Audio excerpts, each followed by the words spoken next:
Love and Joy. Why were you giving Love and Joy as name of your band? Because love and joy is the best moment of your life, and when you can achieve it, that's like the purpose of it. It's like Yeah, but we didn't thought about it for too long. We just decided love and joy. Okay, love and joy. we Let's were go. needed to name to the name. We were needed the name and Yeah, and we got it. quickly. You mostly write your songs in English. Do you rather have your audience in Ukraine or abroad?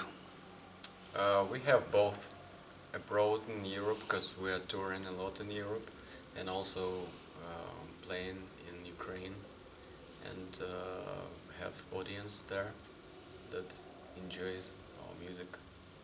Yeah. At the video clip of your songs Brut, you attack an oligarch who is with some young girls at a spa. Did you mean it as a political statement about changing the oligarchic system of Ukraine? Yeah, of course, definitely. That wasn't our idea. It was an idea of director of this Video clip. video, but he first he got the lyrics of the song, and then he proposed this idea to make it like this way. And so originally the idea of oligarchs and political system in Ukraine,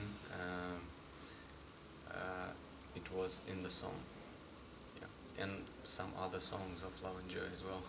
Yeah, You can like find. a protest song, kind of. This.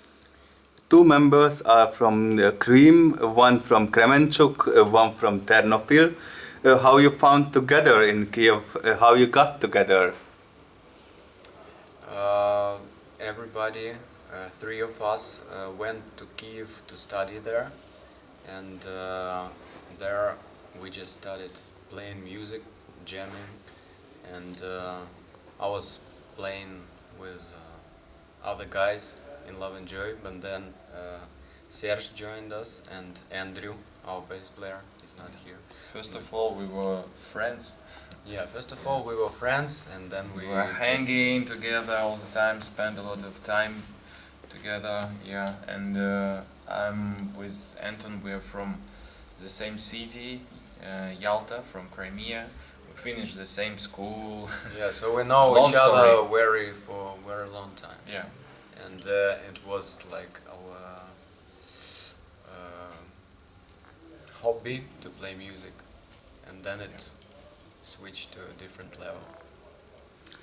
Could you still keep the contact with the Crimea after the separation, like going there personally or just by emails, or how it is now in this current situation between Ukraine and Crimea?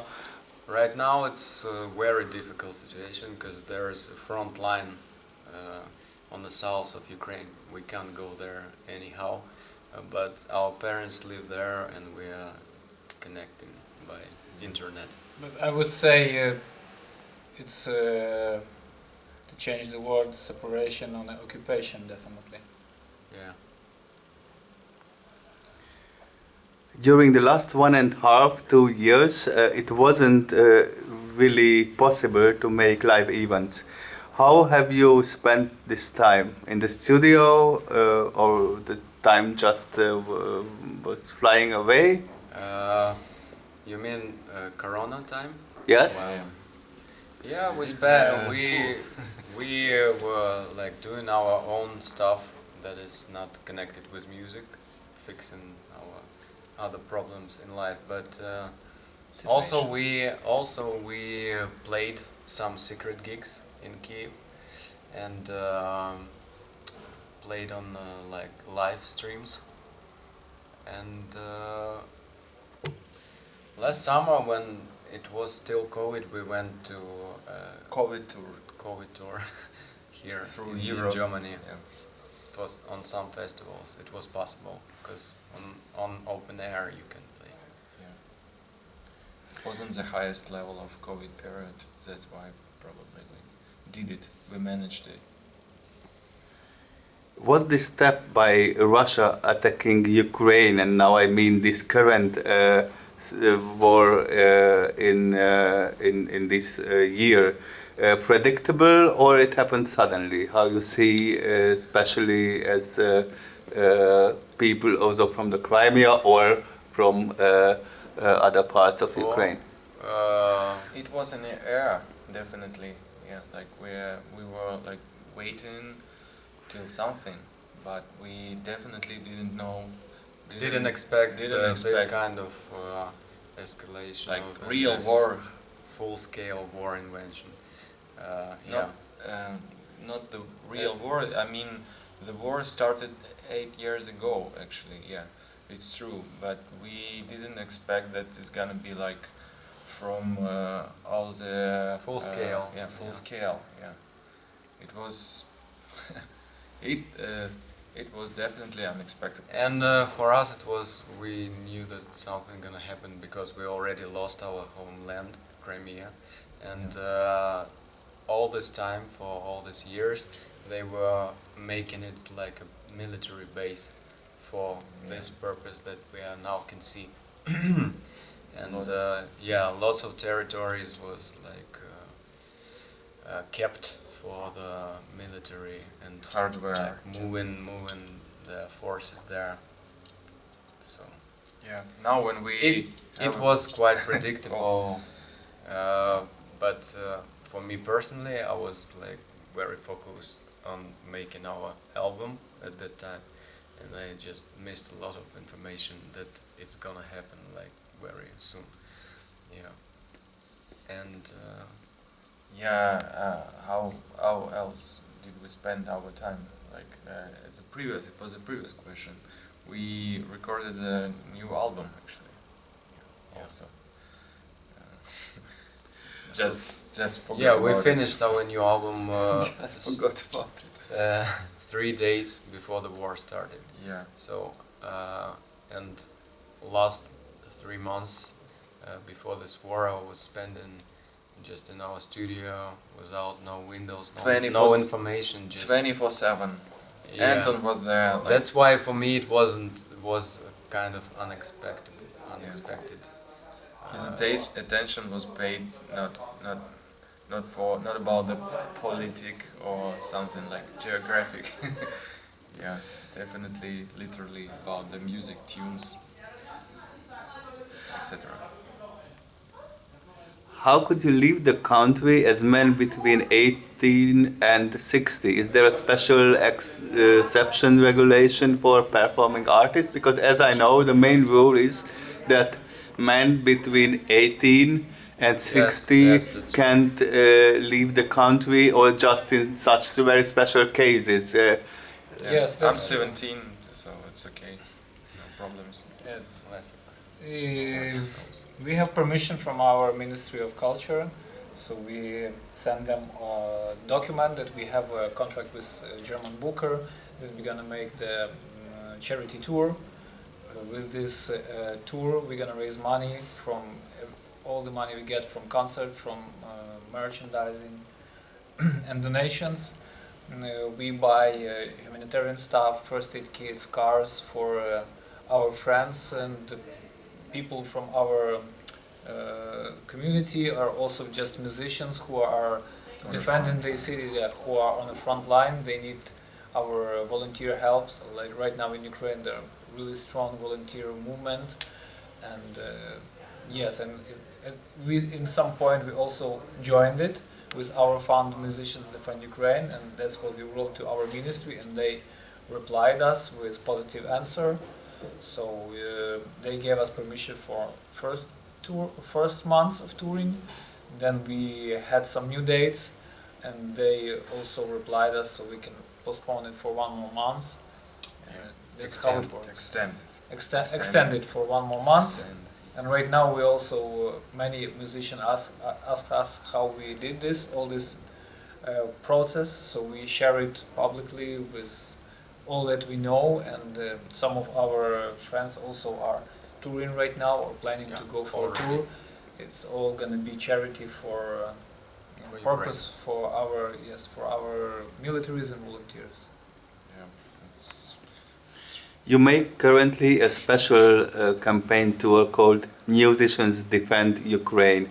What is the exact concept of this campaign, and with which other artists are you eventually cooperating as part of this Musicians Defend Ukraine project? Yeah, so it's that he was talking about, Leszek, that we, after 1 month of war, we decided to launch a fundraiser. And the name of fundraiser is Musicians Defend Ukraine. And it's a specific fundraiser to help musicians who went to the war, who went to the front line. So they need equipment like helmets, aid kits, and like body armor.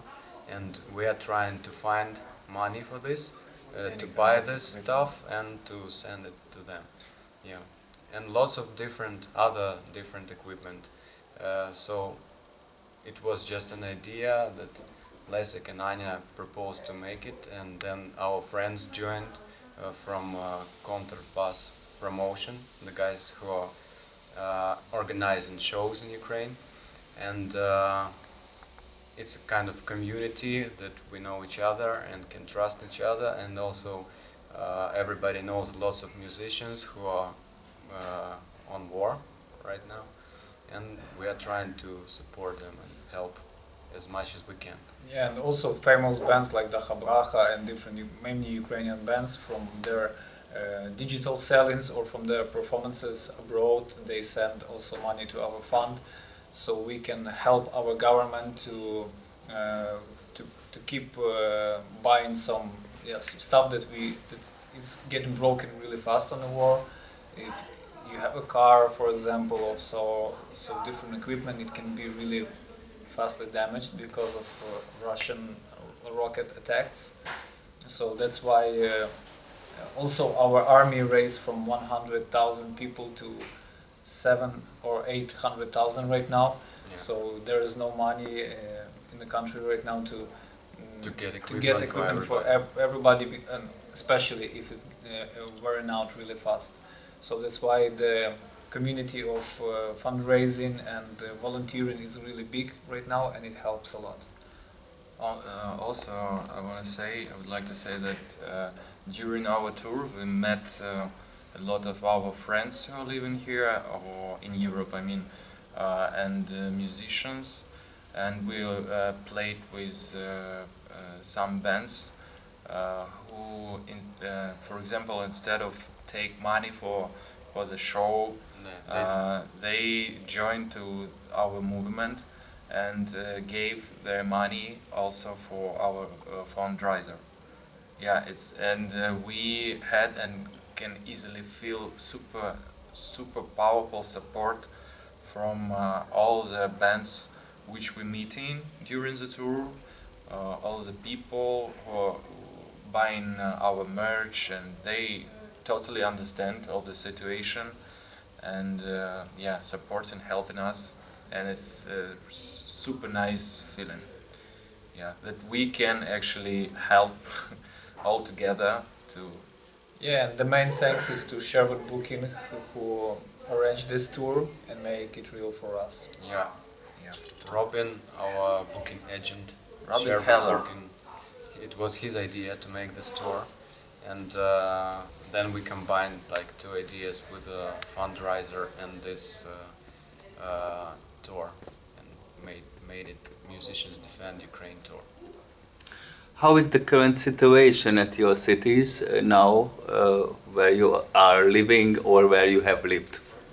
Yeah, as we told you already about Crimea, it's occupied, and everybody is sitting still Quiet. there, quiet, like waiting for what's gonna happen next. It's- But yeah, and also there are lots of Russian military there, so you can't be. Also, the Andrew, the bass player, he's from Kremenchuk, and maybe you have heard that recently the Russian army Huge missile uh, came. you want to talk about it? Yeah, so they attacked the Yes. supermarket where there were hundreds or maybe thousands of people, and dozens of people were killed, and that's what happened in Kremenchuk. It's really scary to be there right now for their Yes. relatives. And it's not for the first time. Kremenchuk, it has a factory, oil factory there, and they are bombing it all the time. Like maybe 30 missiles already went there. In my city, Ternopil is more plus minus calm, but once when it was air attack alarm, I heard a really big launch explosion right near my house because I live near to the military base. So it's scary to stay at my apartment and I cannot do it right now. Yeah, I was there in Ternopil as well and saw a like giant flash at night and explosion. And also we went to Kiev. When the war started, me and my girlfriend, she's also organizing our shows and He's a manager. yeah, She's- musicians defend Ukraine. And we went to Ternopil, where he lives, Lesek, and there we stayed there because I have relatives there, my grandparents. And then we went after 2 months to Kiev, and it was It quiet. was calm. It was- Nothing special, yeah. It was calm already. No, the war wasn't there. The Russians went away, but after 2 hours, we heard an explosion, and it was an alarm. We were hiding in a corridor, and then we heard an explosion, and we saw it like from our windows, like kind of a mushroom, but not a nuclear, but small mushroom.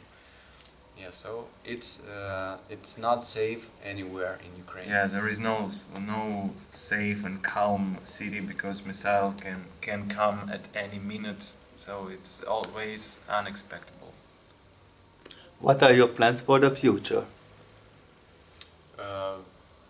Kill Putin. Win this war. Kidding, I'm kidding. When You you should have a be. war in your country, your plans are not very far away.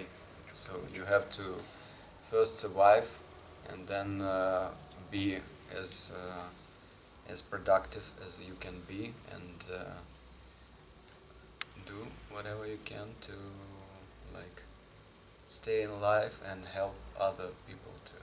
And maybe someday play on a huge Yeah. festival, maybe, I don't Our know. musical plans also to release a new album. We already launched a pre-order of our new album. It calls Half Home, and it will be released on 2nd of September this year. Yeah, we already have vinyl pressings and planning to release few songs before the release of whole album. But people who want to listen to it, you can just go to our Bandcamp and pre-order Yeah, and listen to the the start. to the first song that is open there.